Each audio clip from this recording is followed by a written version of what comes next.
Buenos días, hermanos, ¿cómo están? Bien, gracias a Dios. Gracias a Dios, ¿verdad?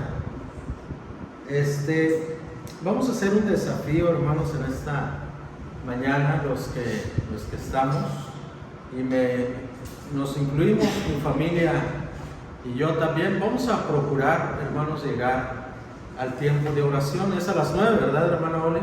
Media hora, porque no podemos separar, no son dos actividades diferentes, no, es parte del mismo programa de culto, solo que le estamos dando prioridad a lo que es la base principal, lo que sostiene a la iglesia, es la oración. Sin la oración no vamos a hacer nada. La oración es el pilar de la iglesia, ¿sí?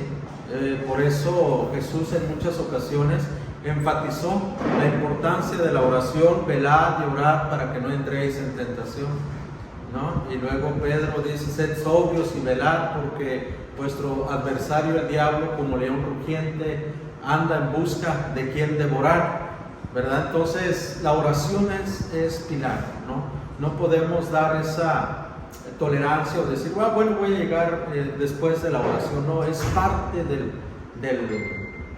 programa de culto, y nos incluimos nosotros también, ¿verdad? En ese aspecto, poder salir a lo mejor más temprano de donde venimos para poder juntos participar de este tiempo de oración que es tan edificante, ¿no? tan necesario para nuestras vidas. Bueno, en esta mañana, como ya terminamos la serie de Nehemías, hoy vamos a ver un tema que he titulado Crisis de Fe. Crisis de Fe. ¿Cómo se llama? Crisis de fe. ¿Cuántos de nosotros hemos tenido la experiencia de pasar un momento de crisis de fe? ¿A qué le suena este título? Crisis de fe. ¿Mande? Pérdida de fe. Pérdida de fe. Estamos Entre sí o no. Estamos en riesgo de no tener la seguridad. Ok, no tener la seguridad. Muy bien. Una crisis de fe sucede cuando hay dos elementos en nosotros: la incredulidad y la duda. Cuando en nuestra mente entra la incredulidad y la duda, es cuando llegamos a tener una crisis de fe. Pero para esto necesitamos nosotros definir qué es una duda y qué es la incredulidad. ¿Será que es lo mismo? Tú eres un incrédulo. No, luego decimos, eres una persona incrédula. ¿Es lo mismo duda que la incredulidad? ¿En dónde radica la diferencia entre una cosa y otra? La incredulidad no se cree, es no creer, y la duda estamos titubeando entre sí. Ok, muy bien. La incredulidad es no creer y la duda es titubear entre si creer o no creer. Vamos a ver, necesitamos diferenciar esto. Duda. La duda es la vacilación que puede experimentarse entre un hecho, una noticia o una creencia. Lo que usted decía es estar titubeando entre si va a pasar o no va a pasar. Yo puedo tener duda ahorita, por ejemplo, si empieza a nublar, veo una mancha de nube muy negra cubriendo la ciudad de Poza Rica, y digo, creo que va a llover, ¿meto mi ropa o no meto mi ropa? ¿No? Ahí está una duda, estoy titubeando entre si guardo la ropa o no guardo la ropa, por alguna experiencia que yo he tenido, que a lo mejor cuando está muy nublado y hay viento, mucha gente dice no va a llover porque el viento se va a llevar a la lluvia, ¿no? Entonces no la recojas, ¿no? Y probablemente no, ¿qué tal y si llueve? Mejor la meto, pero está toda mojada la ropa, ¿qué hago? ¿No? Ahí está la duda, estoy dudando, ¿no? Entonces la duda es la vacilación que puede experimentarse entre un hecho, una noticia o una creencia. Por ejemplo, en Juan 4:50, busquen en sus Biblias Juan 4:50, vemos la historia de un hombre que va a ver a Jesús. Dice la palabra de Dios, entonces en el 4:50 dice la palabra, entonces Jesús le dijo, vuelve a tu casa, tu hijo vivirá. Y el hombre creyó lo que Jesús le dijo y emprendió el regreso a su casa. Mientras el funcionario iba en camino, algunos de sus sirvientes salieron a su encuentro con la noticia de que su hijo estaba vivo y sano. Él les preguntó, ¿a qué hora? Dice la palabra, el niño había comenzado a mejorar.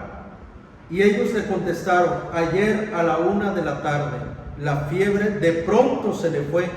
Entonces el padre se dio cuenta de que la sanidad había ocurrido en el mismo instante en que Jesús le había dicho, tu hijo vivirá. Y tanto él como todos los de su casa creyeron en Jesús. Este hombre va a ver a Jesús por una necesidad que tenía, de que Jesús sanara a su hijo. Entonces, cuando él llega ante Jesús, después de unas horas de camino, él llega a Jesús y le dice, ven a mi casa, porque mi hijo está gravemente enfermo. Y entonces Jesús le dice, regresa a tu casa, vete, tu hijo vive, tu hijo vivirá. Entonces el hombre, en el trayecto de Jesús a su casa, que eran horas de camino, ¿qué creen que había en la mente del Señor, de este funcionario? Duda de que si realmente su hijo había sanado o no será cierto, y venía con esa angustia, con esa duda. Y cuando él llega, lo reciben sus empleados y le dicen, tu hijo vive. Y él quiere despejar su duda y le dice, ¿a qué hora empezó a mejorar el niño? Y le dijeron, ayer como la 1 de la tarde. Y él coteja que fue en el mismo momento, a la misma hora, cuando Jesús le dijo, vete, tu hijo vivirá. Entonces la duda es cuando hay una vacilación entre un hecho, una noticia o una creencia.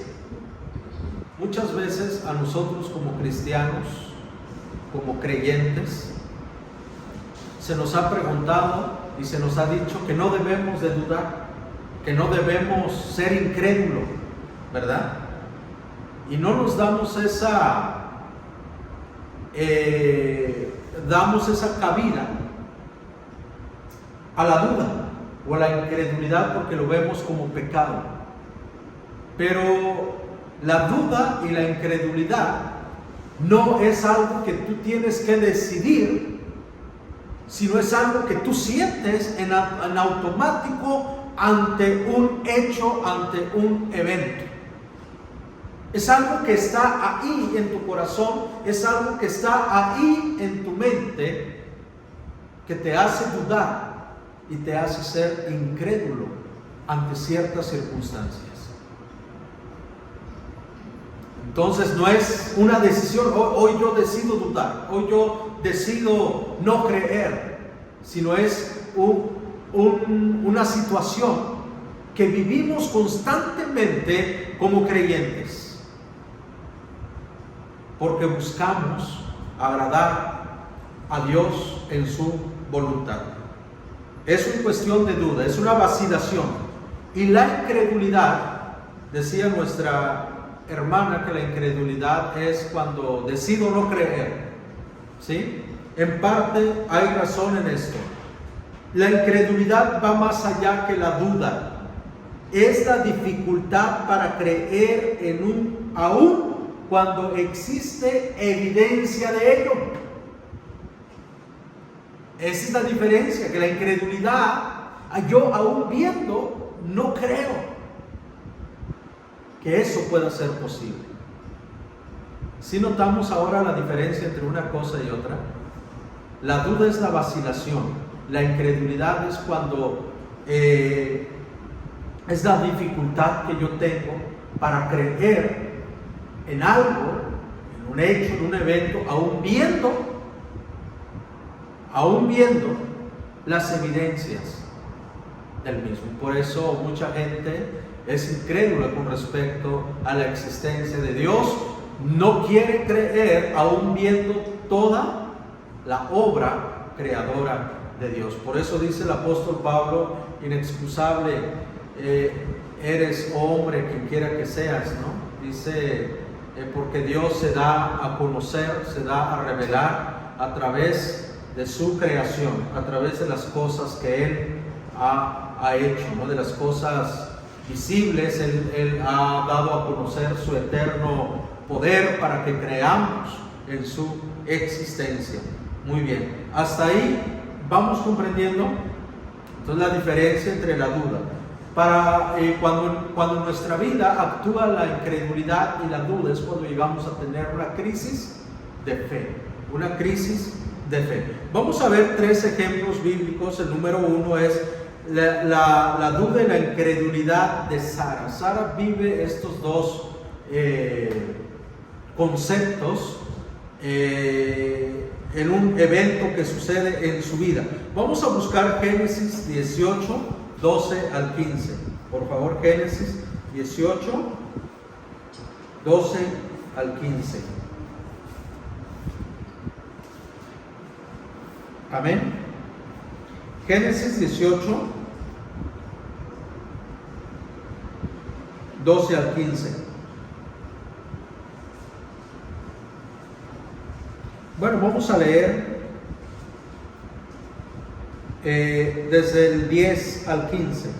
Dice la palabra: entonces uno de ellos dijo: yo volveré a verte dentro de un año, y tu esposa Sara tendrá un hijo. Sara escuchaba la conversación desde la carpa.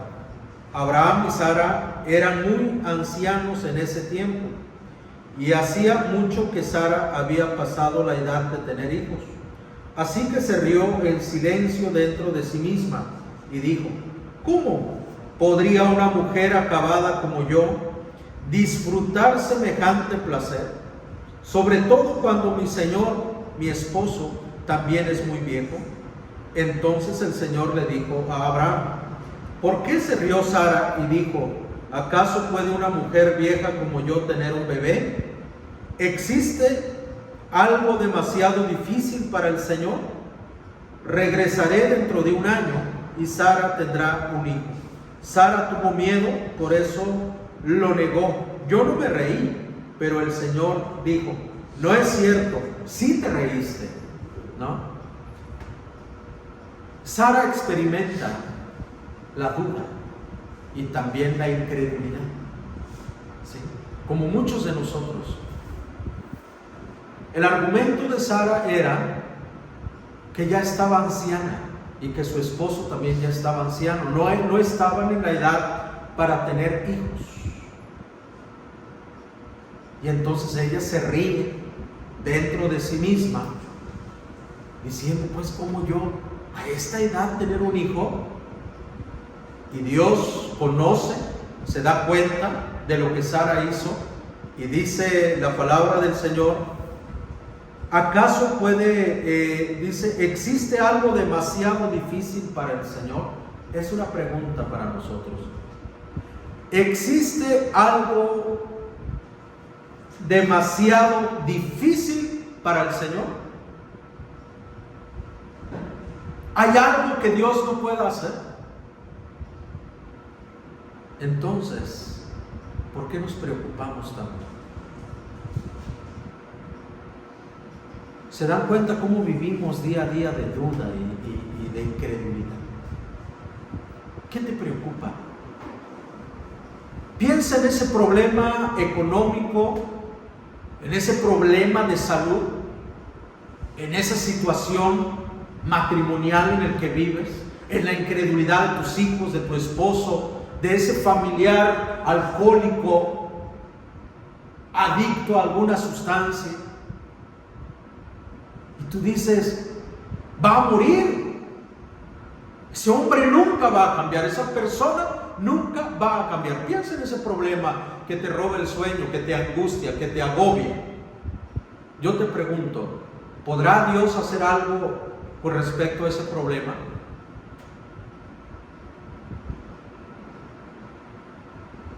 Entonces, ¿por qué dudamos?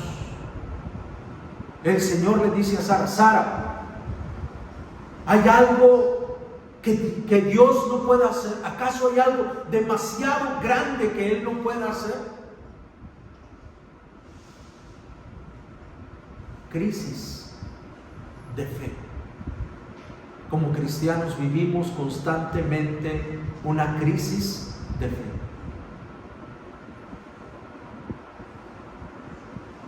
Y entonces Sara dudó de un acto que va en contra de la naturaleza humana. En otras palabras, diría Sara, bueno, es que mi esposo pues ya no da una, está grande.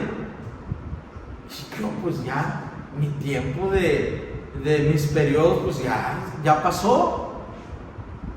¿Cómo pues voy a quedar embarazada, no? ¿Cómo voy a gozar de ese placer de ser madre a esta edad avanzada?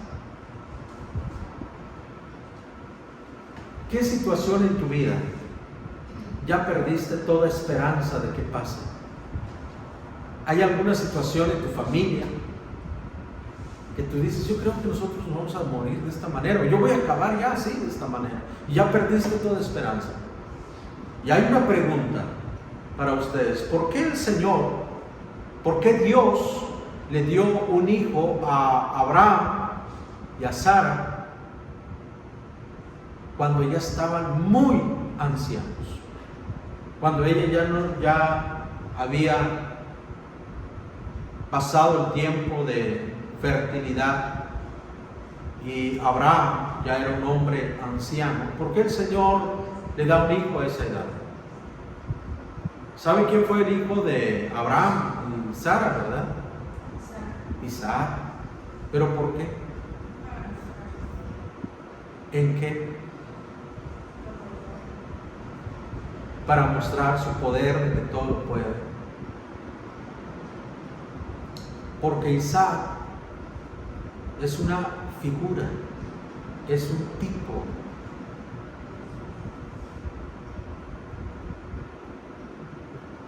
Entonces, Dios le da un hijo en su vejez y no en su juventud, para que Abraham y Sara no se atribuyeran algún mérito alguno, sino que es un hijo sobrenatural.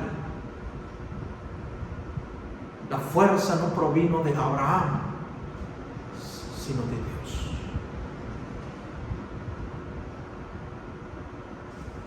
Es un tipo de Cristo.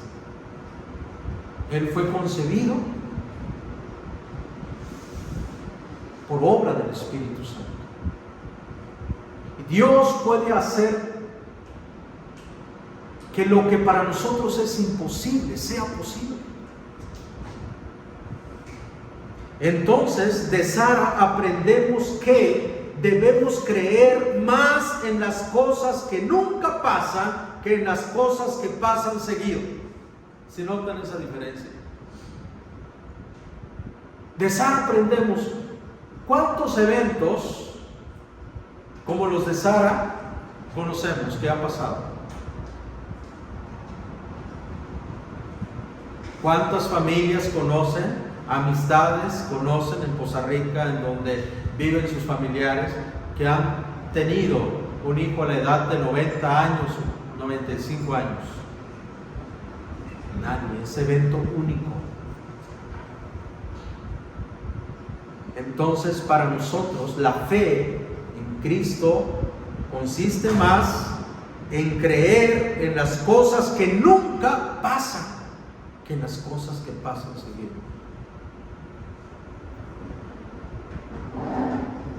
Nos han metido en la mente que el SIDA no tiene cura, que la diabetes no se cura.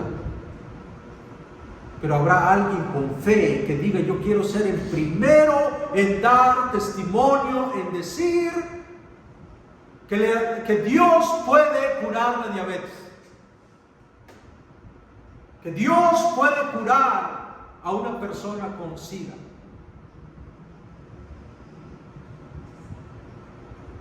Porque si nos basamos en las estadísticas humanas, como en la época de Sara, diríamos: a esa edad ya nadie puede embarazarse. Por eso Sara argumenta, duda de un acto que va en contra de la naturaleza humana. Nosotros podemos dudar de algo que va en contra de las pruebas científicas, es decir, es que la ciencia ha dicho que esta enfermedad no tiene cura, o que todos los que han vivido así o han hecho esto en su vida están condenados a sufrir las consecuencias porque la ciencia así lo ha dictado. Y podemos vivir creyendo esto y morir creyendo esto, que creer en lo que Dios puede hacer aun cuando las cosas están en contra. Y es lo que pasa con Sara. De ella aprendemos que debemos creer más en las cosas que nunca pasan que en las cosas que pasan seguido. Amén. Vamos a ver entonces, Sara experimenta la duda y la incredulidad, pero también hay otro hombre en Lucas 7:20. Lo buscamos en nuestra Biblia, en Lucas 7:20 está la historia de Juan el Bautista. Lucas 7:20, la historia de Juan el Bautista. La duda de Juan el Bautista.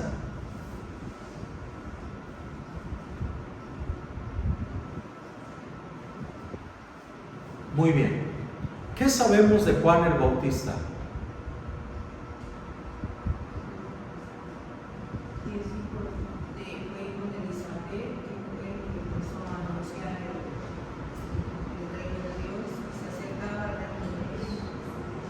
Juan el Bautista bautizaba en el río Jordán, y todo lo que dijo nuestra hermana es verdad. Fue el que preparó el camino para el ministerio de Cristo. No era cualquier hombre. De Jesús, Jesús dijo de Juan que ningún nacido de mujer, ni habrá otro como Juan. Juan fue un hombre con un ministerio muy corto, pero muy significativo en la Biblia. No era cualquier hombre, era un hombre que preparó el camino para el ministerio de Jesús, fue el que bautizó a Jesús. Pero un hombre con tanta fe, con tanto conocimiento de la palabra de Dios, porque conocía las profecías. Una vez Juan estaba con sus discípulos, ya los había entrenado, ya los había enseñado la palabra, y cuando él ve pasar a Jesús, le dice a sus seguidores: he aquí el Cordero de Dios que quita el pecado del mundo. Y en ese momento muchos de sus discípulos lo dejan a él y siguen a Jesús. Y entonces alguien quiere sembrar envenenar la mente de Juan, y le dice: oye Juan, ¿no te importa de que te dejen a ti solo y van con ese Jesús? Mira, tú les has enseñado, ahora todos se van con él. Y Juan dice: es necesario que él crezca, que yo venga. Fíjense la humildad de Juan el Bautista. Dice, es que a eso he venido. Es necesario que Él suba y que yo baje. No es mi propósito, dice Juan, ser el estar arriba, en la cabeza. No, Él es necesario que crezca y que yo mengue. La humildad de Juan el Bautista. Un hombre con esa fe que no se amarró la lengua para decirle al gobernador de aquella época que estaba viviendo en pecado. Y le echaba en cara a toda la gente, a los soldados, a todos les enseñaba y les exhortaba que estaban viviendo en pecado. Sus conductas. Juan no era cualquier hombre, era un hombre de fe. Ahora un hombre con esas características, ¿creen que llegue a dudar de Jesús?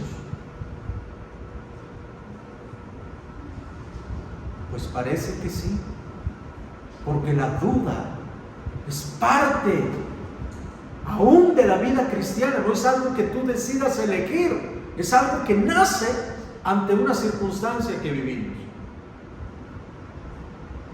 ¿Qué dice Juan en Lucas 7:20? Lo leemos juntos, por favor. Dice: los discípulos de Juan encontraron a Jesús y le dijeron: Juan el Bautista nos envió a preguntarte, ¿eres tú el Mesías a quien hemos esperado o debemos seguir buscando a otro? ¿No es eso una duda? Dice Juan, a ver, por favor, si ven a Jesús, pregúntenle si Él es el Mesías que estábamos esperando o buscamos a otro, o buscamos al verdadero. ¿Cuántas veces en nuestra mente la duda nos consume? Y decimos, ¿será cierto que ir a la iglesia? ¿Será cierto eso de creer en Jesús? ¿Será cierto? Y empieza la duda a atacarnos. ¿Por qué creen ustedes que dudó Juan el Bautista?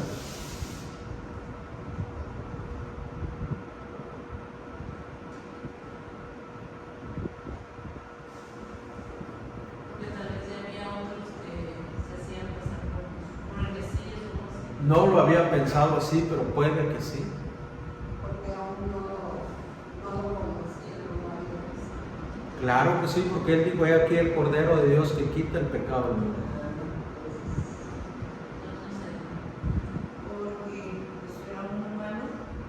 Porque era un humano.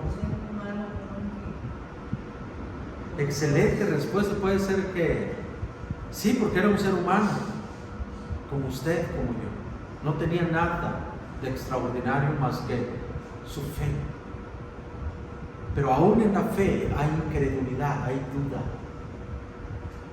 Y como les decía, la duda no es algo que tú decides tener, es algo que viene juntamente cuando nos metemos en diversas circunstancias. ¿Será que voy a salir de esta?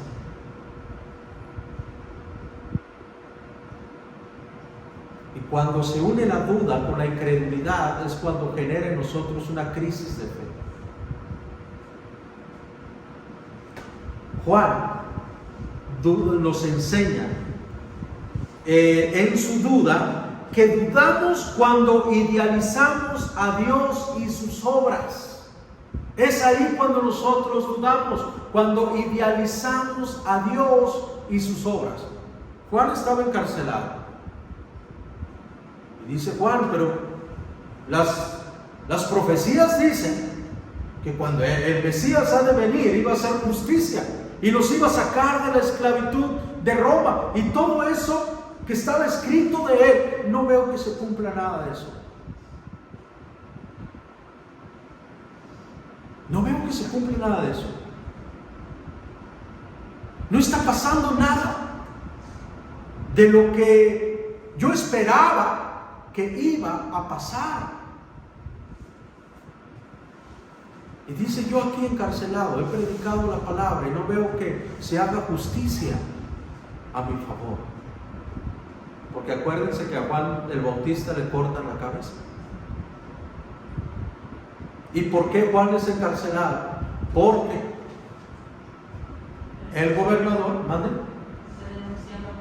Sí, porque denunciaba el pecado del gobernador. Decía, no es bueno que tomes a la mujer de tu hermano. Y entonces esto le molestaba mucho a la mujer, porque pues, ella quería estar con el gobernador. Y un día su hija hizo un baile en un cumpleaños del gobernador, y a este le gustó mucho cómo bailó la muchacha, y le dice ante todo su consejero y sus invitados: pídeme lo que quieras, si me pides la mitad de mi reino te lo doy. Y entonces esta muchachita ingenua, apegada a la mamá, se va corriendo y le dice: madre, me dio la libertad de pedirle lo que yo quiera, ¿qué le pide? Y la mamá dice: pídele que quieres la cabeza de Juan el Bautista en una charola. Entonces ella va y le dice al gobernador: quiero la cabeza de Juan en un plato. Pero como él ya había dado su palabra, no podía retractarse de lo que ya había dicho. Y dice que el gobernador amaba a Juan y le temía a Juan y tenía respeto hacia Juan. Pero como ya había dado su palabra, manda decapitar a Juan y le traen la cabeza de Juan el Bautista. Y así es como Juan muere. Entonces Juan, encarcelado, manda a sus discípulos a buscar a Jesús, o cuando se encontraran con Jesús le preguntaron: ¿eres tú el que ha de venir? ¿O esperamos a otro? Entonces Jesús hace lo siguiente. Vamos a leer lo que Jesús hace. En ese preciso momento, Jesús sanó a muchas personas de enfermedades, dolencias, y expulsó espíritus malignos, y le devolvió la vista a muchos ciegos. Luego les dijo a los discípulos de Juan: regresen a Juan y cuéntenle lo que han visto y oído. Los ciegos ven, los cojos caminan bien, los leprosos son curados, los sordos oyen, los muertos resucitan, y a los pobres se les predica la buena noticia. Y díganle: Dios bendice a los que no se apartan por causa de mí. Entonces ellos vienen a Juan y le dicen: los ciegos ven, los cojos caminan, los sordos oyen, los muertos resucitan, y el evangelio es predicado a los pobres. ¿Y saben qué pasa con Juan en ese momento? Dice: Él es. No lo dice la Biblia, pero deducimos que eso es. ¿Por qué? Porque en Jesús se estaba cumpliendo todas las profecías que estaban en el libro de Isaías. Cuando el Mesías que iba a venir iba a predicar dar buenas nuevas a los pobres, sanar a los enfermos, dar vista a los ciegos, hacer caminar a los cojos. Y Juan dice: Él es. Él es. ¿Qué aprendemos de Juan? Dudamos cuando idealizamos a Dios y sus obras. Dudamos cuando pensamos lo que Dios debería hacer. Es cuando nosotros dudamos de Dios, cuando nuestra motivación para venir a la iglesia es: yo voy a la iglesia porque entonces mi familiar va a sanar. Yo voy a venir a la iglesia para que mi economía mejore. Entonces yo en ese momento me estoy creando o idealizando a Dios de lo que Él debe hacer hacia mi persona. Y cuando eso no pasa o no sucede, lo que yo hago es decir: no es verdad. Por mucho tiempo fui a la iglesia y nunca pasó lo que yo le pedí a Dios. ¿Vamos comprendiendo, hermanos? Porque nosotros, la duda, entonces dudamos cuando pensamos lo que Dios debería hacer por mí. De Juan entonces aprendemos que Dios es soberano. De Juan aprendemos que Dios actúa como Él cree más conveniente que debe actuar. De Juan aprendemos que Dios se compromete a hacer lo que Él dijo que haría, no lo que nosotros queramos que Él haga.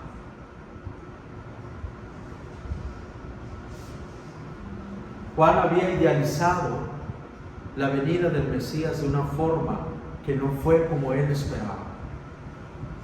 ¿Por qué? ¿Por qué creen que los judíos hasta ahorita no creen en Jesús? Y no lo reconocen como Jesús. Y tienen argumentos para negar que Jesús es el Mesías prometido. Y tienen muchos prejuicios más que nosotros para creer en Jesús. Porque para ellos es humillante que su rey haya nacido en un pesebre, en un ranchito. Dice, ¿cómo es posible? Porque ellos esperan a un Mesías, a un Cristo, descender del cielo montado en su caballo con una espada para hacer justicia y aterrizar directamente en Israel. Pero la dinámica de Dios fue totalmente distinta a lo que ellos esperaban. Por eso Juan envía a sus mensajeros y dice, ¿es Él? ¿O buscamos a otro? ¿O esperamos a otro? Entonces, ¿cómo entienden? Porque yo no le entiendo la frase que Jesús dice, Dios bendice a los que no se apartan por causa de mí. ¿Cómo entendemos esa frase? Dios bendice a los que no se apartan por causa de mí.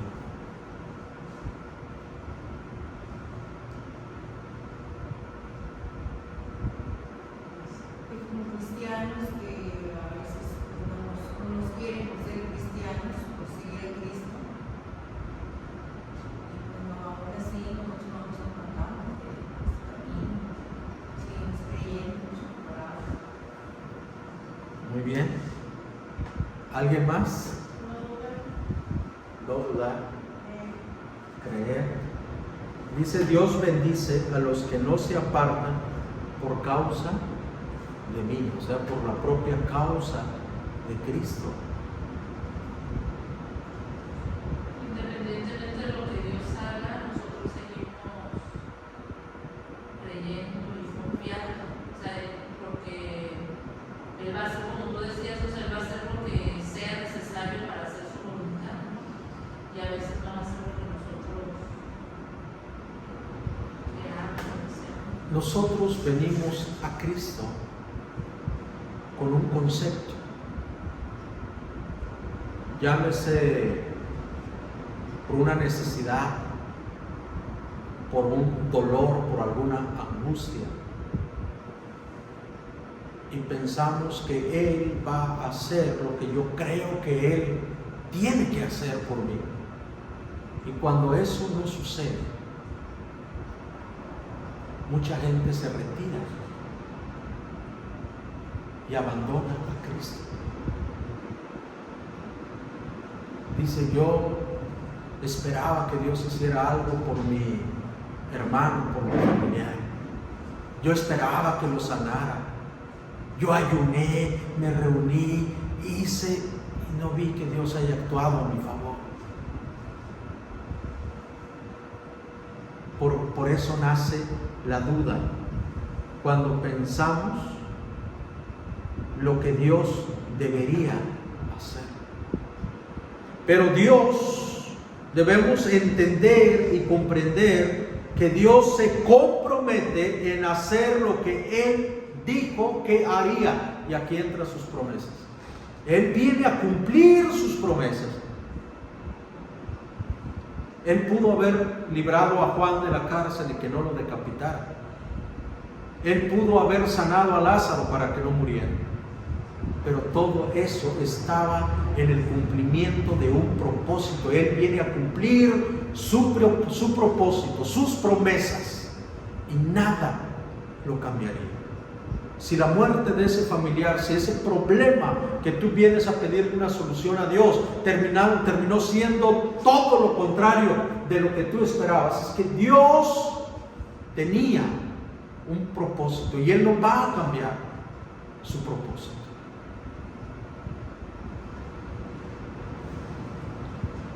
Y esto lo vemos en la duda de Juan el Bautista, un hombre de quien Jesús dijo que ningún otro nacido de mujer, ni habrá otro como Juan. La incredulidad de Tomás, también lo vemos, y con esto terminamos, la incredulidad de Tomás que está en Juan 20:27. Juan duda y Tomás llega a ser un incrédulo. ¿Por qué creemos que Juan duda? ¿Cuál es la diferencia entre la duda y la incredulidad? ¿Alguien lo puede explicar? Ya lo vimos hace un momento. La diferencia entre la duda y la incredulidad. ¿Ya se les olvidó? La duda es que Juan ya había visto a Jesús y Tomás no había visto a Jesús resucitado. Muy bien, pero en concepto, ¿cuál es la diferencia entre la duda y la incredulidad? La duda es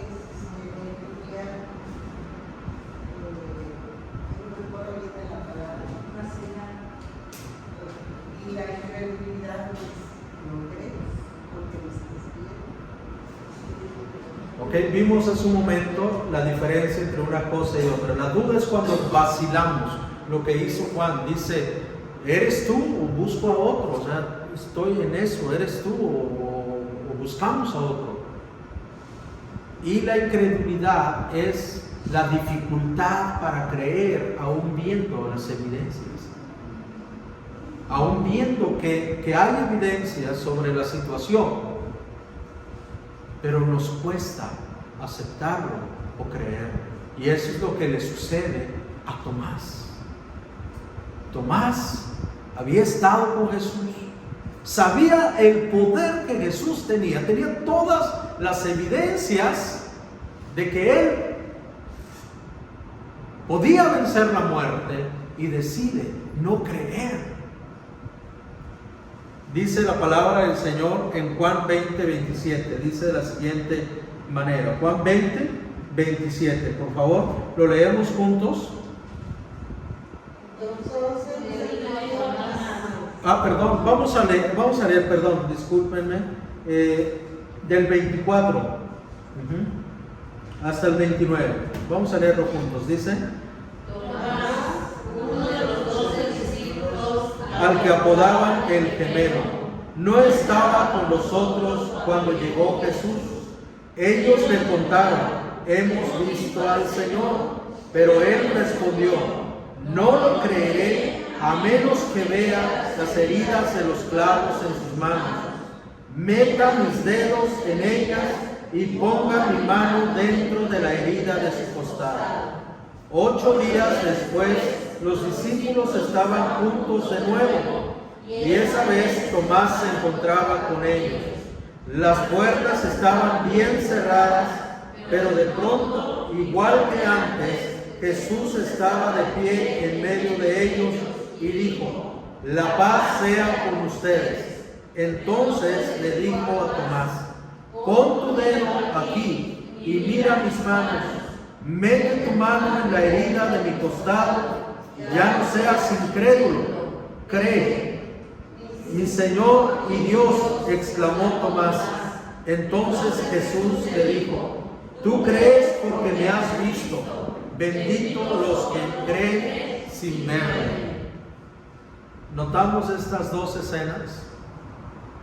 Tomás dice: hasta que yo meta mi dedo ahí donde le metieron el clavo y toque su costado donde metieron la lanza, entonces yo voy a creer. Y Tomás, aún con las evidencias de tantos discípulos que habían dicho: es que sí vimos a Jesús, no de uno, de varios. Y él dice, no creo, hasta que yo lo toque, entonces yo voy a creer, no ver para creer. Entonces eso es incredulidad. Por eso Jesús le dice, usted es incrédulo, porque la incredulidad es cuando tú decides no creer aún teniendo las evidencias frente a ti. Y la duda es cuando tú titubeas entre dos cosas, entre si será verdad o será mentira, en el caso de Juan. Y entonces vemos aquí que la incredulidad de Tomás nos enseña que somos incrédulos cuando las obras de Dios van en contra de nuestras creencias. Por eso es que hay mucha gente incrédula, porque las evidencias de Dios muchas veces van en contra de sus creencias. ¿Por qué creen que Tomás dudó de que fuera real o verdad de que Jesús les había aparecido? ¿Cuál era su creencia? Para Tomás habían visto un fantasma. Por eso dice, hasta que yo lo toque, lo palpe, porque en su mente y en la mente judía eran muy dados a creer en fantasmas. Y eso aparece 2 o 3 ocasiones en la Biblia. ¿Se acuerdan cuando Jesús caminaba sobre el agua? ¿Qué dijeron? ¡Un fantasma! Su creencia no le permitía creer en una resurrección como tal. Y dice, hasta que yo lo toque, porque un fantasma no se puede tocar en la creencia judía. Dice, hasta que yo meta mi dedo y toque su cuerpo, entonces voy a creer. Y Jesús se le aparece y dice, ¿quieres eso? Tócame. ¿Necesitas eso para creer? Entonces mete tu mano en mi herida.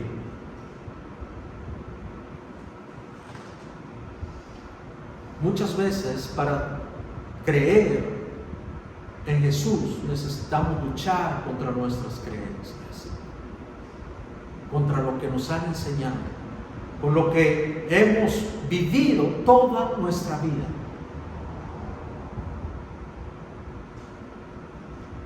Por eso Jesús le dice a sus discípulos, ¿quiénes son los bienaventurados?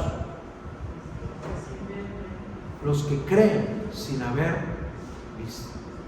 Dichosos, felices, bendecidos los que creen sin haber visto.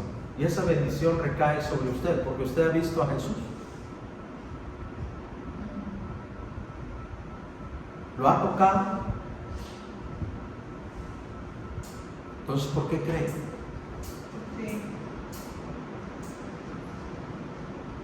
Si no lo has visto, no lo has tocado, entonces ¿por qué crees?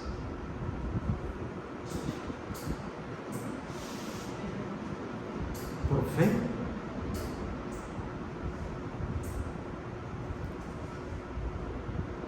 A Jesús no lo podemos ver, pero sí lo podemos sentir. No solo es por fe, también es por la experiencia que hemos tenido con Él. Amén. A mí nadie puede decir Dios no existe. Por todo lo que he vivido y las experiencias que he tenido con Dios, han reafirmado mi fe de una manera que no hay argumento humano que lo pueda tumbar. ¿Qué dijeron de la mujer? Ya no creemos por lo que tú dices, sino que nosotros mismos lo hemos vivido, lo hemos experimentado. Concluimos con esta parte. De Tomás aprendemos que creer es un acto del corazón y convicción más que de vista y de tacto.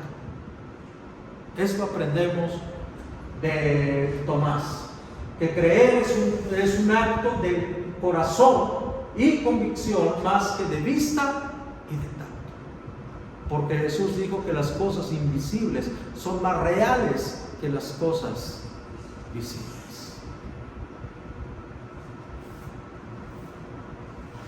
Y concluimos con este pensamiento. Lo leemos juntos, por favor. Dice: la duda, la diferencia está donde buscamos la respuesta. Cuando la duda y la incredulidad lleguen a nuestra puerta, no hay mayor ejemplo de oración de aquel padre angustiado cuando dijo: creo, ayuda mi incredulidad. ¿Sí se acuerdan de esa historia de ese hombre?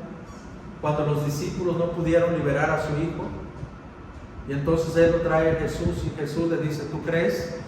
Y él dice, en otras palabras, quisiera creer, pero ayúdame mejor en mi incredulidad. Cuando la duda y la incredulidad te hacen titubear, busca las respuestas en Cristo mismo. Yo un día le dije a Jesús: Jesús, si realmente existes, haz esto y voy a creer. Y lo hizo. Y dudé otra vez. Y le volví a decir otra vez: Jesús, si realmente eres real, otra vez hazlo. Y lo volvió a hacer. Y volví a dudar. Por eso digo que la duda es parte de la naturaleza humana. ¿De cuántas veces Dios nos ha librado de una situación? Y cuando volvemos a estar en la misma, volvemos a dudar otra vez. Si ya lo hizo una vez, ¿por qué vuelvo a dudar de que lo va a hacer de nuevo? Vamos a orar y decirle: Señor, como este hombre, ayuda en mi incredulidad. Dios y Padre Celestial, muchas gracias por tu palabra, porque hoy hemos aprendido, Señor, de que necesitamos venir a ti para despejar nuestras dudas, nuestras incredulidades con respecto a lo que tú haces. Gracias por hablar a nuestro corazón. Ayúdanos a meditar en esto y poder avanzar día a día con pasos de fe. En Cristo Jesús. Amén y amén.